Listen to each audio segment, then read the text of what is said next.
Really glad to be here. I'm a big fan. Oh, thank you. And of course, we want to know more about this new album and the biggest highlight as a Brazilian about the song Come to Brazil. Come to We Brazil. Yeah. yes, we want to know what when was the exactly moment when we realized we need to make a song about this Come to Brazil thing? It's something I think Dexter's been kicking around in his head for a while, but he came up. We started writing it about 2 years ago.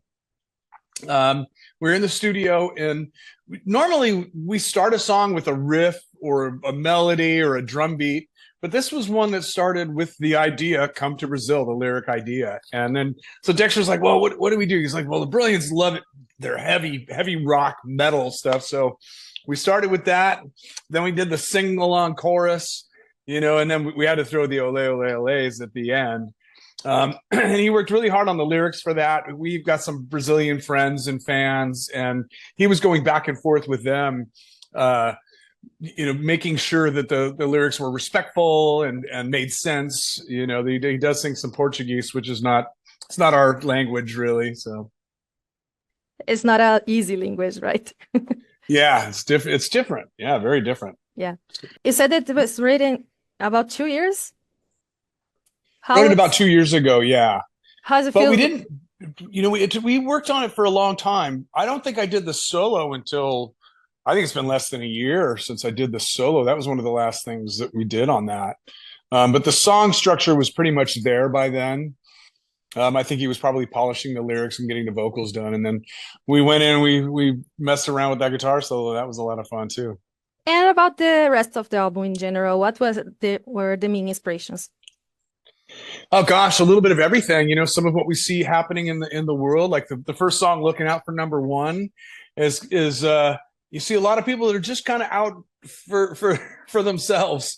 A lot of politicians, a lot of businessmen, and then on I think on social media, you see a lot of people that just tell everyone else to f off. It's all about them.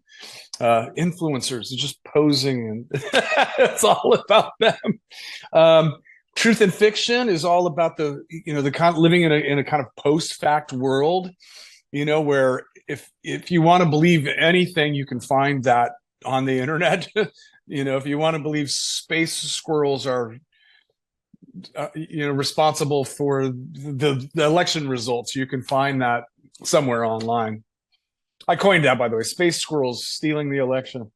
uh, there's you can find that, literally find that on the internet, and there's a lot of just misinformation going around. It's really scary with all the deep fake stuff now too, all the AI and all that stuff is. So there's we see things happening in the world and we want to write songs about them. And then there's some upbeat stuff like okay, but this is the last time, where you have a relationship that sometimes it's a little rough. You go along with things you think probably you shouldn't because you're in love with that person. That song reminds me of Self Esteem a lot, off Smash. When we were working on it, I called it Almost Self Esteem. And okay, but this is the last time is a similar, no, sorry, Make It All Right is a similar kind of feeling, where you're in a relationship that brings a lot of joy to your life and really enriches your life, but at the same time it's a little rough edge. You're more likely to get a middle finger or a punch in the arm than a hug. It's amazing album. And Mm, thank you. you've been in Brazil, been to Brazil several times already. And are you planning anything different for the upcoming shows next year, especially with this new album? We are looking at well, I guess we're going to have to learn how to play "Come to Brazil." That's going to be tough. That's The rhythm part, the heavy part, that's getting that all locked in. That'll be fun though. That'll be good. That'll go over well. The solo I can play, but the fast, chunky rhythm parts, getting that locked in, that's going to be fun. It'll be a good test. And we're always looking at different production ideas, things to do to make it a rock show, not just us standing there bored playing the songs as they were like on the record. We always try to make it a little bit different without reinventing the songs. The songs are good as they are, but like extending parts of it, things like that. And then whatever we have on the screens behind us, video, um, you know, all the different production bells and whistles. yeah, Sure. I'm really looking forward for these shows.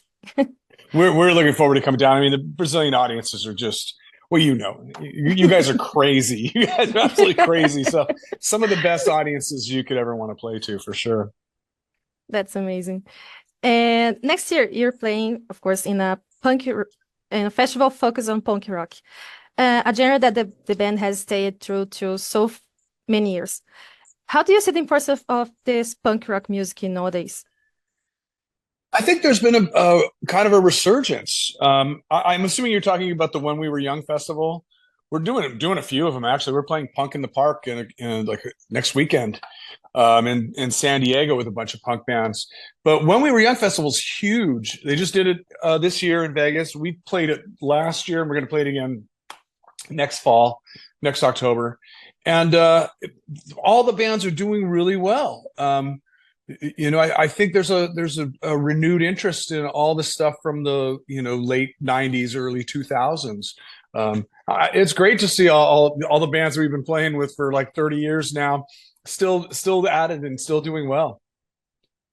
Yeah, and how has the Offspring managed to stay relevant across these different age groups and generations after all these years? I don't really know how or why we've done it. I'm glad that we do. Sure.